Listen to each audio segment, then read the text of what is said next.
Nah, untuk memulai ibadah kita pada pagi hari ini, kakak ajak adik-adik semua untuk bangkit berdiri. Kita nyanyi lagu Yesus Jagoanku.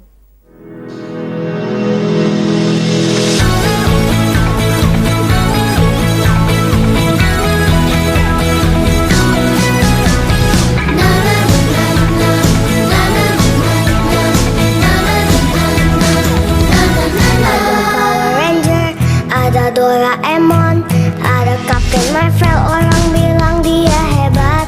Ada Spider-Man, ada Om Superman, ada kakak Batman, orang bilang dia hebat. Tapi buat kita ada yang lebih hebat, namanya ajaib, dia jagoan kita. Namanya Yesus, namanya Yesus, jagoan kita. Tuhan Yesusku adalah jagoanku. Tuhan Yesusku adalah idolaku. Tuhan Yesusku adalah harapanku, jagoanku, idolaku untuk selamanya.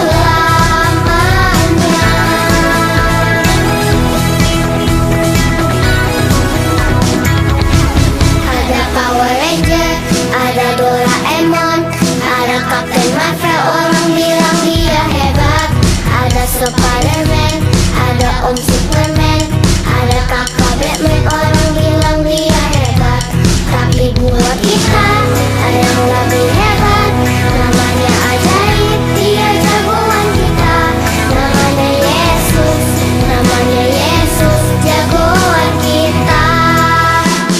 Tuhan Yesusku adalah jagoanku. Tuhan Yesusku adalah idolaku. Tuhan Yesusku adalah harapanku, jagoanku, idolaku untuk selamanya.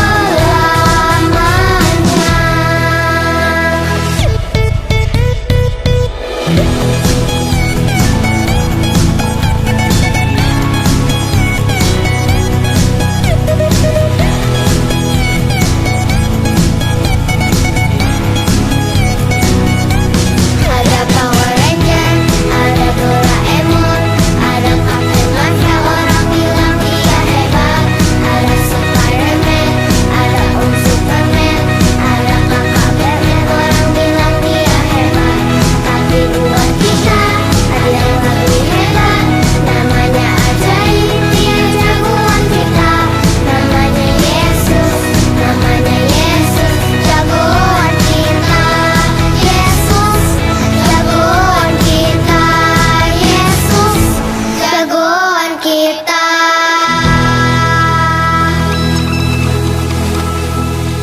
Nah, saat ini kita akan berdoa ya adik-adik. Lipat tangannya, tutup mata, kita bersatu dalam doa. Tuhan Yesus, kami sungguh bersyukur pada pagi hari ini kami boleh beribadah bersama-sama. Biar kiranya Engkau yang memimpin ibadah kami Bapa, dan ajar kami Bapa agar selalu rindu untuk beribadah denganmu. Inilah Bapa, doa dan permohonan kami hanya dalam nama-Mu. Haleluya, amin. Nah, adik-adik masih semangat kan untuk memuji dan memuliakan nama Tuhan? Kalau masih semangat, kakak ajak adik-adik sekalian untuk tetap bangkit berdiri. Kita nyanyi lagu Ku daki daki daki daki 2, 3.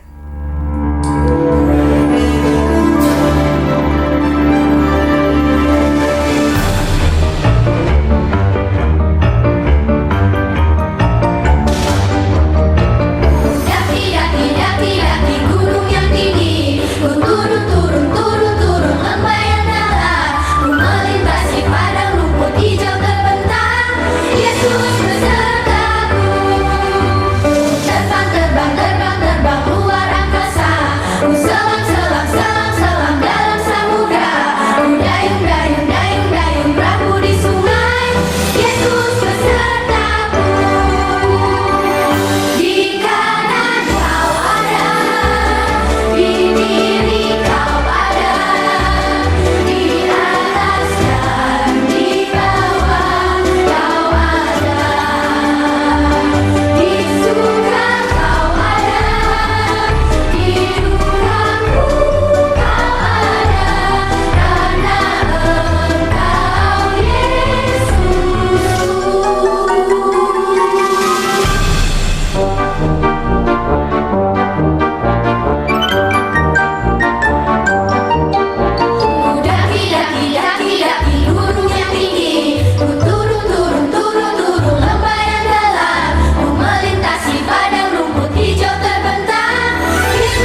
Selamat pagi adik-adik. Masih tetap semangat mendengarkan firman Tuhan? Hari ini firman Tuhan akan dibawakan oleh kakak sendiri. Tapi sebelumnya kita mau berdoa untuk meminta pimpinan Roh Kudus memimpin hati dan pikiran kita agar kita lebih sungguh-sungguh mendengarkan firman Tuhan. Kita berdoa. Tuhan Yesus yang baik, terima kasih buat berkat-Mu hari ini. Sebentar Tuhan, kami mau mendengarkan firman-Mu. Hadirlah Engkau ya Tuhan, kami siap untuk mendengarkan. Amin. Firman Tuhan bagi kita pagi hari ini terambil dari Kitab Perjanjian Baru. Kitab Perjanjian Baru Kisah Para Rasul 19 ayat 1 sampai 12. Kakak ulangin. Kisah Para Rasul 19 ayat 1 sampai 12. Beberapa dari kita atau teman kita akan membacakan firman Tuhan bagi kita pagi hari ini. Kita buka Alkitab kita membacakannya bersama-sama. Ketika Apolos masih di Korintus, Paulus sedang menjelajah daerah-daerah pedalaman dan tiba di Efesus. Di situ didapatinya beberapa orang muda. Katanya kepada mereka, "Sudahkah kamu menerima Roh Kudus ketika kamu menjadi percaya?" Akan tetapi mereka menjawab dia, "Belum, bahkan kami belum pernah mendengar bahwa ada Roh Kudus." Lalu kata Paulus kepada mereka, "Kalau begitu dengan baptisan maka kamu telah dibaptis." Dan jawab mereka, "Dengan baptis Yohanes." Kata Paulus, baptisan Yohanes adalah pembaptisan orang yang telah bertobat.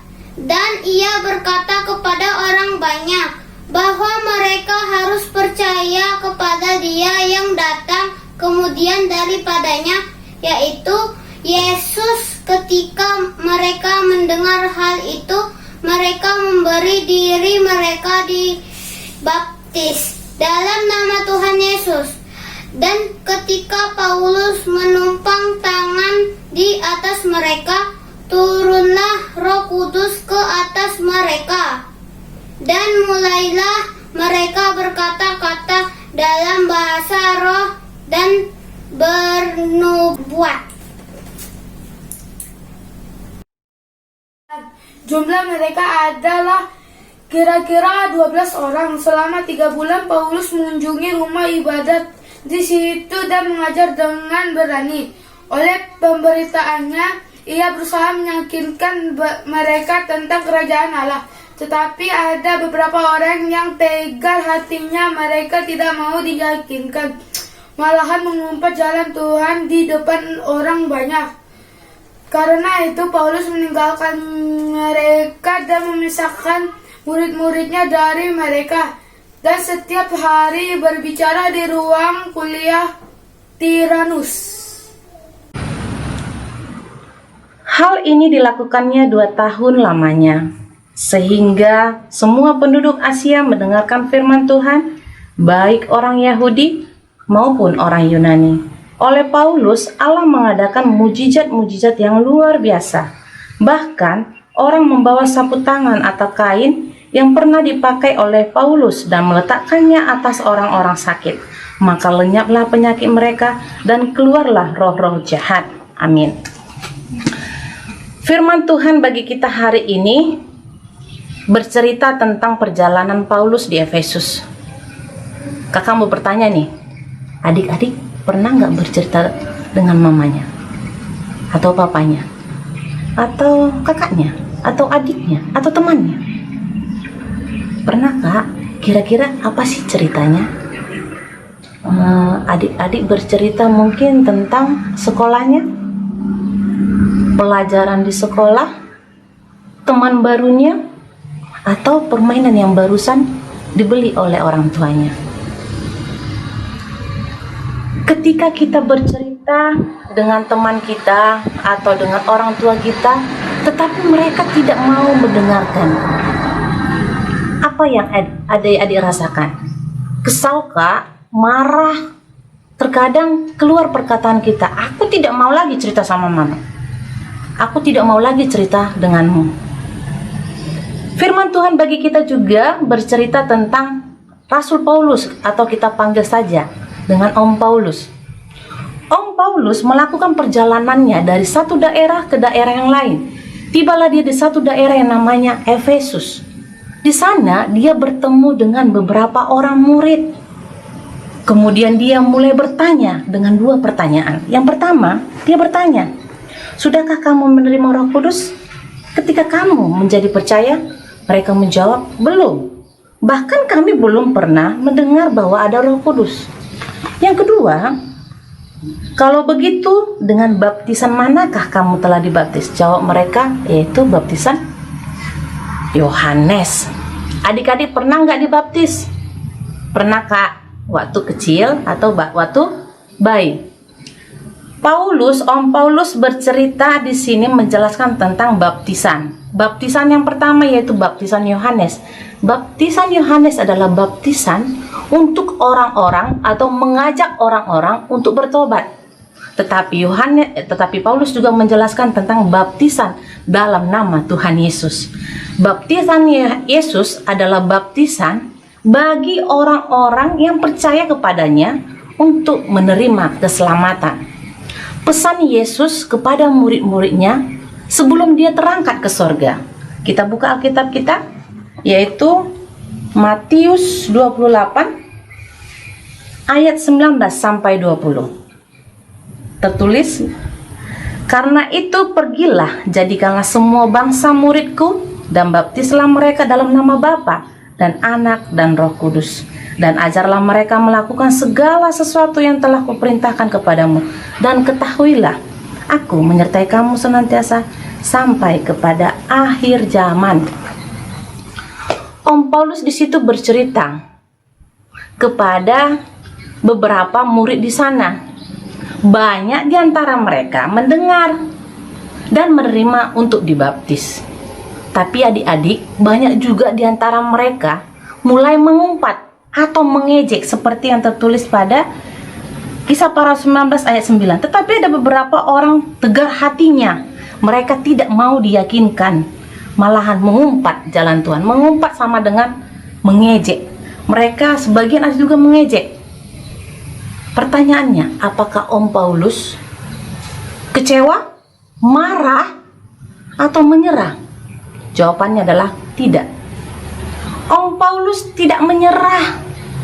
Om Paulus berupaya untuk menyuruh murid-muridnya yang percaya tadi memisahkan diri kepada orang-orang yang tadinya mengumpat jalan Tuhan.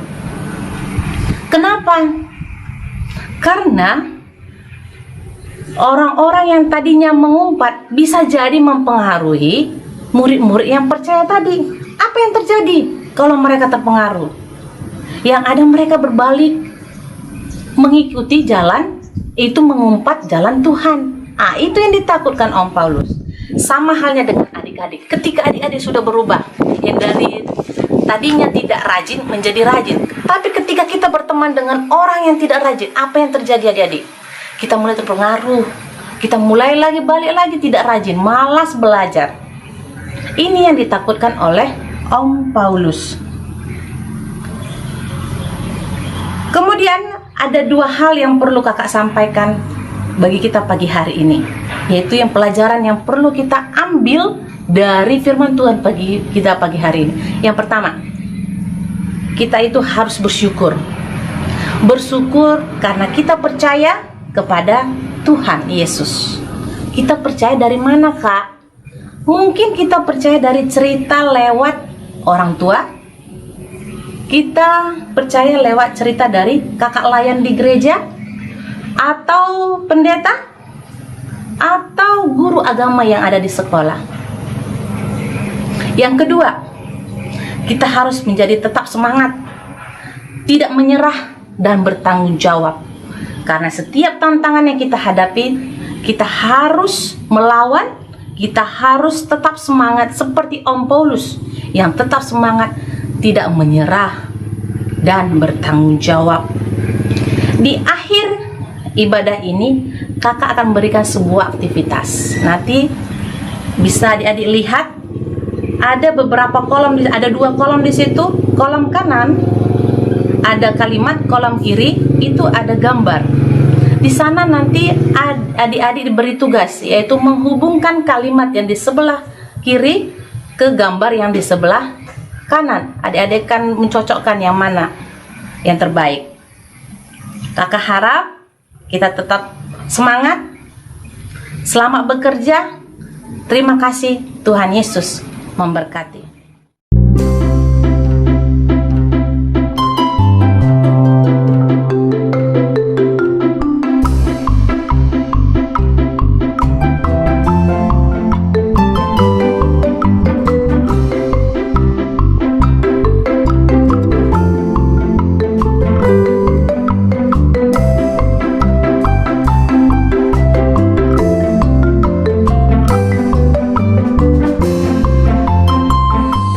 Nah, saat ini kita akan memberikan persembahan yang adik-adik sambil menyanyikan lagu Sungai Sukacitamu.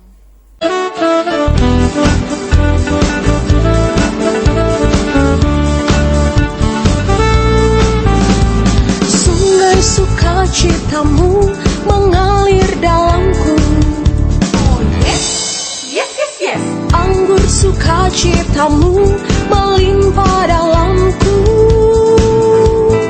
Ku menari dan bersuka, pujimu di setiap waktu, sebab sungai sukacitamu ada dalamku. Mengalir bersamamu, bersuka di dalammu, mengikutimu Tuhan dalam kegerakanku, melayanimu Tuhan di dalam sukacitamu, sebab hanya Tuhan yang membuat sukacitaku penuh. Sebab hanya Tuhan yang membuat sukacitaku penuh. Tiba saatnya kita di akhir ibadah kita, tapi kakak tetap berpesan untuk adik-adik tetap setia, sungguh-sungguh beribadah, mengandalkan Tuhan dalam kehidupannya sehari-hari. Kita berdoa. Tuhan Yesus yang baik, terima kasih kami boleh mendengarkan firman-Mu. Hari ini kami boleh belajar Tuhan lewat dari Rasul Paulus. Tuhan mengajarkan kami tetap semangat, tidak menyerah dan bertanggung jawab. Jadikanlah kami Tuhan, anak-anak Tuhan yang tetap semangat, tidak gampang menyerah dan selalu bertanggung jawab. Tuhan Yesus, jadikanlah kami anak-anak yang selalu rindu untuk mendengarkan firman-Mu. Berkati anak-anak kami Tuhan, adik-adik kami dalam segala aktivitasnya. Kami telah mengumpulkan persembahan kami ya Bapa. Berkatilah setiap persembahan yang boleh kami terima lewat dari kedua orang tua kami. Agar setiap persembahan yang boleh kami berikan, kami boleh sampaikan ke dalam bait-Mu yang kudus. Sekiranya boleh dipakai hanya untuk kemuliaan nama-Mu saja. Berkati kedua orang tua kami Tuhan. Berkati kesehatan mereka, berkati pekerjaan mereka, biar setiap pekerjaan yang boleh mereka kerjakan menghasilkan, membuahkan hasil yang seturut dengan kehendak-Mu. Berkati adik-adik kami yang dalam studinya ya Tuhan, beri roh mau dengar-dengaran, dan selalu anak yang selalu mengandalkan hidupnya dalam kehidupan, mengandalkan Tuhan dalam kehidupannya sehari-hari. Tuhan Yesus, ampunilah segala dosa yang kami perbuat. Layakkanlah kami sebagai anak-anak Tuhan yang selalu mengandalkan Engkau ya Bapa. Terimalah doa kami ini Tuhan, dan sempurnakanlah doa kami ini lewat doa yang Tuhan ajarkan kepada kami bersama-sama. Bapa kami yang di sorga, dikuduskanlah nama-Mu. Datanglah kerajaan-Mu, jadilah kehendak-Mu di bumi seperti di sorga. Berikanlah kami pada hari ini makanan kami yang secukupnya, dan ampunilah kesalahan kami seperti kami juga mengampuni orang yang bersalah kepada kami. Dan janganlah membawa kami dalam pencobaan, tetapi lepaskanlah kami daripada yang jahat, karena Engkaulah yang punya kerajaan dan kuasa dan kemuliaan sampai selama-lamanya. Amin, amin. Tuhan Yesus memberkati.